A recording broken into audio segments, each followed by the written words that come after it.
People are always asking me what to do with gemstone chips. So today I'm going to show you something super trendy and super fun, super easy to do with them.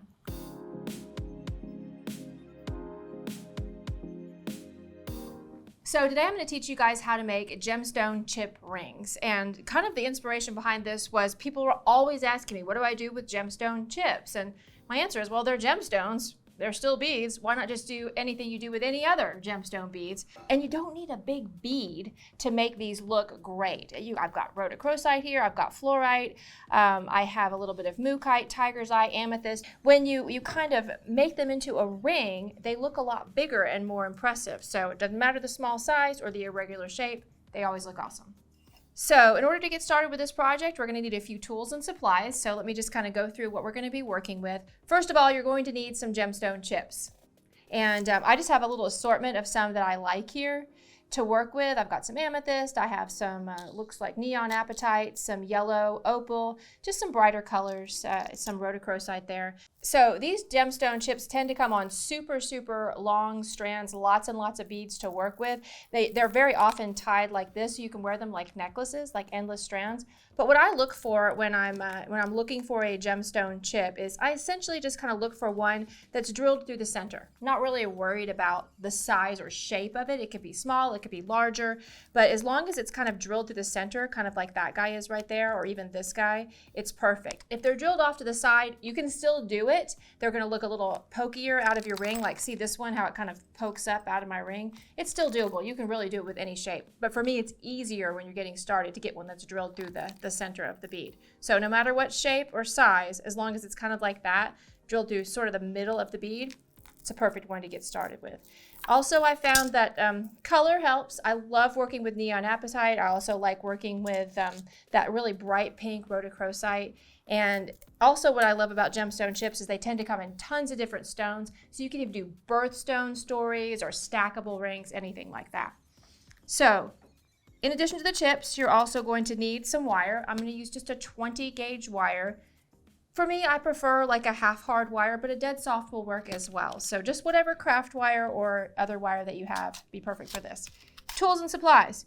You're going to need a ring mandrel, absolutely essential. This is going to measure the size of the ring for you. Then you'll also need either a chain nose or a flat nose plier. I tend to like to use both of them, so I've got them both out here today. And you'll need a basic flush cutter. Measuring. Up to you. I usually pull about 2 feet for every ring that I make, but there is a ruler here if you want to measure out your 2 feet with your ruler. That's all you'll need. So all I'm going to do now is pull off about 2 feet of this wire to get started. It's just a tarnish resistant German style wire. And you can obviously use sterling silver or you can use 14 karat gold if you want to, but I prefer for this type of a project just to use a plated wire. It's a fun little costume piece, and this wire, it stays shiny for a really long time for me. And so I love it. And I'm just going to pop this in here. This is one of my favorite wires, period. Just so that doesn't spring out.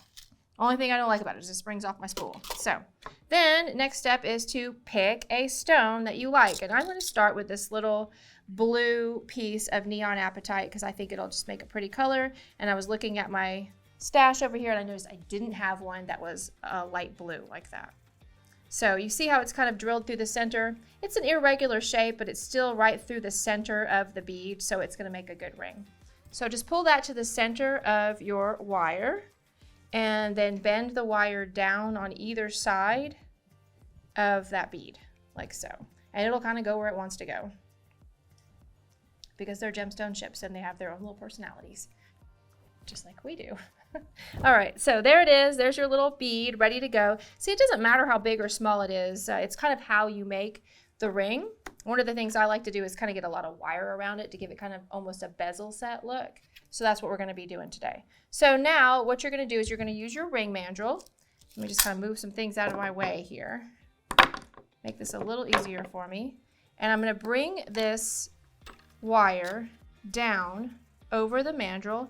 And the trick is to start with a size that's about one size bigger than the size you want. Reason being is for some reason, and I don't know what the geometry is, that these rings have a tendency to shrink as you work with them. So and it always seems to be right at about one size. So I just always start one size bigger and it seems to work out for me. So Then what you're going to do is you're going to wrap the wire, one side of it around 2 times in front of the bead and one side around 2 times in the back of the bead. And what you're going to have when you're finished is, and I'll just flip this over so you can see, 4 wraps of wire around your mandrel. And then just make sure you're still on the size that's 1 size bigger. I was going with the size 8. And then we're just going to pull that down tight. You can see my bead kind of sticks up, but I want it to because I'm going to do a lot of wrapping around it to get it that pretty little bezel set look. So then you're just going to wrap 1 time around the bead so you can let go and kind of look at your handiwork. Now, I'm going to bring this one around 1 more time. And this is all trial and error here. You can see right now I just have 2 little wraps around the bead, but I'll show you one that I like the look of here. Like, I think that looks really cute. See how it's got kind of a bezel around the bead, but it's kind of a small little pokey bead in the center. I'll show you one that's a little bit larger here. That's a little larger one. I'm just kind of trying to get a pretty bezel around the bead.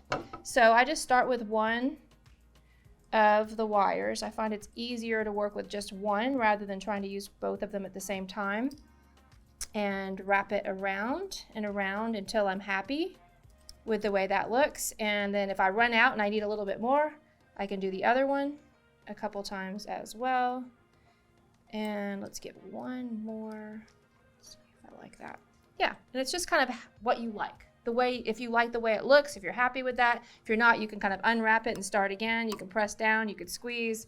But that looks to me a little bit like a little rosette or a floret. So I like the way that looks. And you just want to have just some of the bead kind of poking up in the center. And see how that wire right there is just up above the edge? I'm not in love with that piece. So I could unwrap this. Let's see. Where'd that come from? So that one, let's see where I did that. Right about... I did it right at the very beginning. So you see what I did is I just took it off, and then I can just kind of start again and get like a little bit tighter. Yeah, that's better.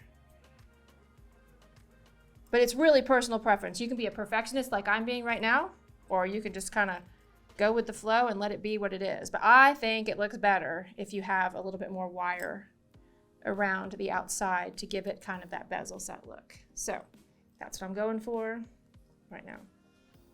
And if your wire gets a little bit kinked, like mine did right there, you can either use a straightening plier or just a flat nose or a chain nose to kind of flatten out those little places. But I like the way that looks better. So I'm happy. So next step is to finish off your ring. And this is essentially just like any other basic rings. If you guys have watched any of my basic ring videos, this is ending it essentially the same way. We're just going to take this wire on one side and wrap it around kind of the shank of the ring. And so to do this, what you want to do is, instead of trying to poke that end of the wire through the middle, you just want to push the folded wire through the center and then wrap, and then push it through again and then wrap. Reason being, it's very, very difficult to try to poke that wire through there and get that nice tight wrap on the side. Then I always trim these off underneath with my flush cutter. You want to use a good flush cutter to do that, so you get a nice flat flush cut. And then you just take your chain nose plier and squish that little end up into the band so you don't feel it anymore. And then you come to this other side and grab this, make sure you're happy. And then once again, so see, a lot of people want to take that end and try to poke it through. It will be like hours of frustration. Don't do it that way. Just take your finger, kind of bend the wire and press it through that ring. Pull and press. And if you have trouble like pulling on the wire, you can always grab it with a chain nose plier and then pull it through like that.